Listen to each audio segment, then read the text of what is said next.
নমস্কার, সংঘর্ষ বার্তার পেজে আপনাদের স্বাগত। আজ খানাকুলের হেলান পালদিঘিতে 3 দিনব্যাপী নকআউট ক্রিকেট টুর্নামেন্ট আয়োজন হয়। পরিচালনা করেন পালদিঘি ক্রিকেট ক্লাব। খেলায় এলাকার পুরুষ দর্শকের সাথে সাথে মহিলা দর্শকদের উপস্থিতি ছিল দেখার মতো। এলাকার ক্রিকেট প্রিয় দর্শকরা এই ধরনের পরিবেশ দেখে ভীষণ খুশি। ব্যুরো রিপোর্ট, সংঘর্ষ বার্তা।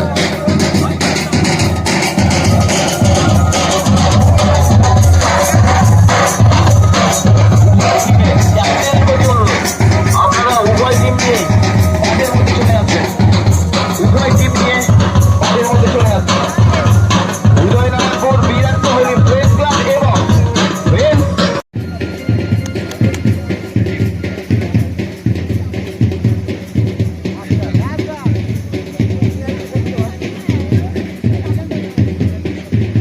উদয়নারায়ণপুর টিমের প্লেয়ারদের নাম আমরা জানলাম। এবার আমরা 5 প্লেয়ারদের নাম জানবো।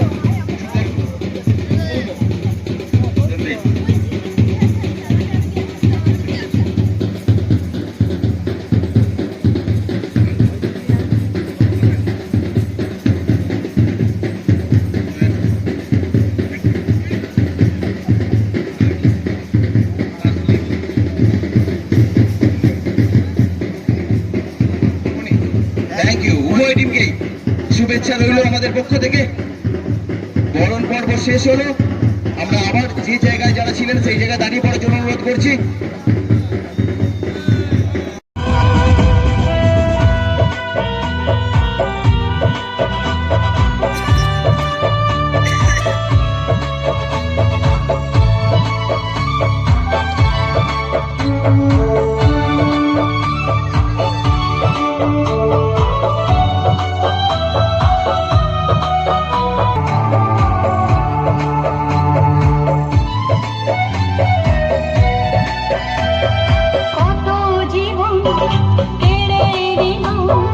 মাত্র 196। প্রথম বল গুডেনের, প্রথম বল করলেন গুড লেন্থে বল, ব্যাটসম্যান সরাসরি পরাস্ত, কোনো রান হলো না, স্কোর বোর্ড যা ছিল তাই 0।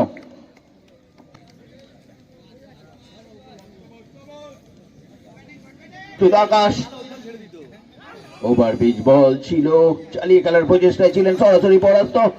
টাইট গুডেনের পরের বল, রক্ষণাত্মক ভঙ্গি, বোলার নিজেই বলটি তালুবদ্ধ করে নিলেন।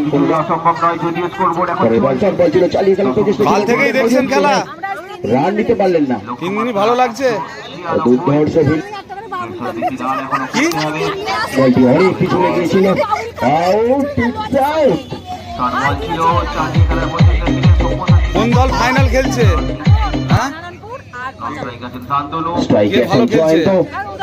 রক্ষণাত্মক ভঙ্গি, দর্শনীয় শট। ফাইনালে জিতবে কে বলে মনে হচ্ছে?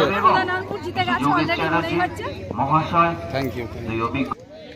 ভালো বোলিং অ্যাকশন, ভালো বোলারদের। প্রথম ওভারটি করতে যাচ্ছেন ব্যক্তিগত। স্ট্রাইকে এখন জয়ন্ত, পয়েন্ট অঞ্চলে সেলিমকে আমরা দেখতে পাচ্ছি। খেলা মনে হয় আছে, মনে হয় ওর হাতে, জানো ওই পঞ্চম ওভার অর্থাৎ পাওয়ার প্লে লাস্ট ওভার। প্রথম বল চালিয়ে গেলেছেন 6 রানের জন্য জয়ন্ত।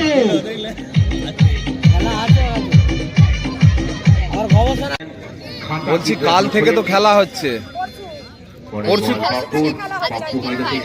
3 দিনই দেখছেন, কেমন লাগছে খেলা? দক্ষিণ প্রান্ত থেকে ছুটে আসছেন। আর কালকে কোন দল খেলছিল?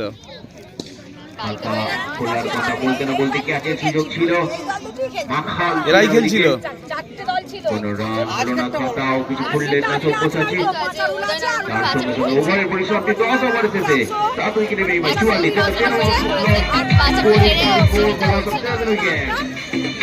কোন দল ফাইনালে খেলছে এখন? উদয়নারায়ণপুর আর পাঁচারুল। কারা ভালো খেলছে? জিতছে ওরাই। Thank you.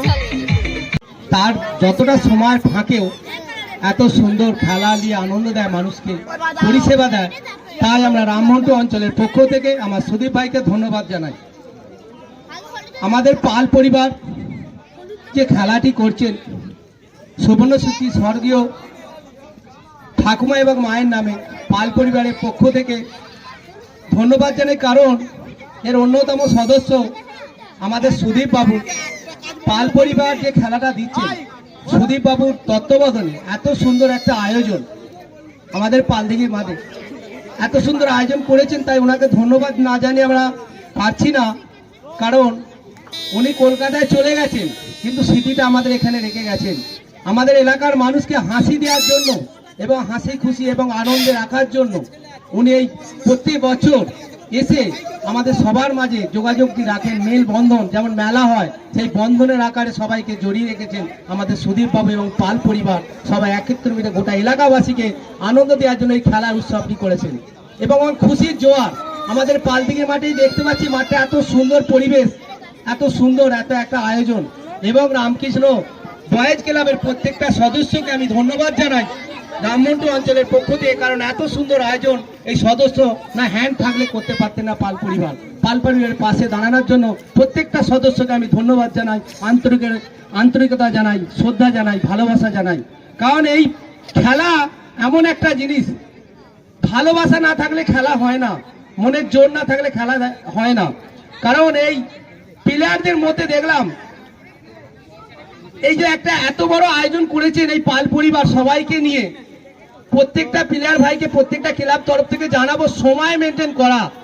সময় মেনটেন না হলে খেলাটা কিন্তু ভালোভাবে গুছিয়ে আমরা ভালোভাবে আনন্দ প্রকাশ করতে পারছি না। একটা অনুষ্ঠান আছে, সূচি আছে, কারণ সেই জায়গাটা নষ্ট হতে চলেছে।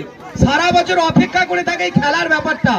কারণ আমরা এই গোটা এলাকাবাসী আমরা অপেক্ষা থাকি, পাল পরিবার দিকে তাকিয়ে থাকি। প্রত্যেকটা মানুষ, আমার মায়েরা, বোনেরা এবং ভাইরা সবাই যারা এসেছেন পাল পরিবার খেলা দেবে, আমরা আনন্দ করব, উৎসব করব এইটা পালদিঘির মাঠে, সেটা আমাদের কাছে আমরা একটা বিশাল একটা ব্যাপার। কারণ সে অপেক্ষা করে দেয়, কিন্তু আমাদের এই যে ভাইরা খেলতে আসেন সময় না মেনটেন করার জন্য আমরা সেই খেলাটা অনুভূতি করতে পারছি না, আনন্দ করতে পারছি না। তাই দয়া করে বলবো যে এই সময় টাইম মেনটেনটা করতে। কারণ সন্ধ্যেবেলা, শীতের বেলা, কারণ আপনাদেরকেও বাড়িতে যেতে হবে, অনেক দূর দূরান্ত থেকে এসছেন, হাওড়া ডিস্ট্রিক্ট থেকে এসছেন, হুগলি জেলায় খেলতেছেন। রাজা রামমোহন এলাকার মাটি, আমরা সেই এলাকার মানুষ আমরা। কারণ আমরা সেইভাবেই চলতে চাই, রামমন্টু অঞ্চল প্রত্যেকটা পরিবার হিসেবে আমরা চলতে চাই। কারণ এখানে আমাদের শান্তিমোহন রায় বীর সৈনিক ছিলেন, স্বাধীনতা সংগ্রামী, সেই এলাকার মানুষ আমরা। কালকে আমাদের একটা বিশেষ দিন, কারণ আমাদের নেতাজির জন্মদিন ছিলেন 23শে জানুয়ারি। ওনাকে শ্রদ্ধা করি, কোটি কোটি প্রণাম জানাই গোটা ভারতবাসীর পক্ষ থেকে। কারণ স্বাধীনতা সংগ্রামী বীর নেতা ছিলেন উনি। না 23শে জানুয়ারি না থাকলে আমাদের 15ই আগস্ট হতো না।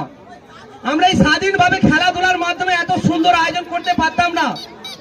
ওনারা ছিল বলেই আমরা এত, কারণ পূর্বপুরুষদের স্বাধীনতা আমাদের সেটা এনে দিয়েছে, হাসি খুশির জোয়ার আমাদের এনে দিয়েছে। ওনাদের শত কোটি প্রণাম জানাই আমরা। রামমন্টু আশিস মিউজিক।